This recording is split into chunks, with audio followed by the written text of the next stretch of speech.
Hello, bachcho. Let's read the question. Question says temperature of 2 moles of a monoatomic gas is increased from T to 2T. Match the following two columns. Column 1 में है work done by gas in is an isobaric process, change in internal energy in isobaric process, work done by gas in adiabatic process, and change in internal energy in an adiabatic process. चलिए तो problem solve करने के लिए सबसे पहले हम देखते हैं टेम्परेचर 2 मोल्स का हमने जो चेंज किया है वो किया है टी से 2T। तो आइसोबैरिक प्रोसेस में जो वर्क डन होता है that is equal to pressure into V2 minus V1, that is equal to PV2 minus PV1। और हमें मालूम है PV इक्वल टू होता है NRT, यानी हम इसको बोल सकते हैं NRT2 माइनस NRT1। अब टेम्परेचर जो है हमारा चेंज हुआ है T से 2T, तो ये हो जाएगा 2 × R × 2T minus T, that is equal to 2R × T। इसका मतलब ए का तो आंसर हो जाएगा R, ए का आंसर हो गया R।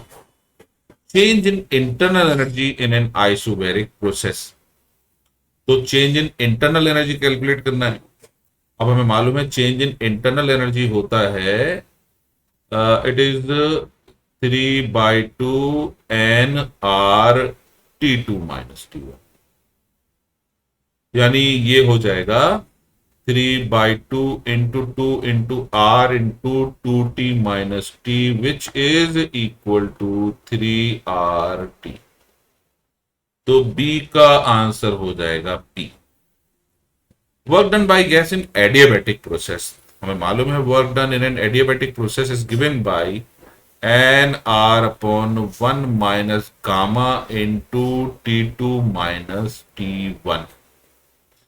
अब नंबर ऑफ मोल्स यहां पर है 2, और चूंकि गैस हमारी मोनोएटॉमिक है तो गामा की वैल्यू होगी 5/3, ये होगा 2T minus T, which is equal to ये हो जाएगा 3R/-2 इंटू 2 × T।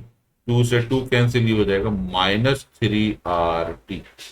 अब ये हो रहा है -3RT और यहां -3RT नहीं है, तो इसका मतलब सी के लिए हमारा आंसर हो जाएगा S।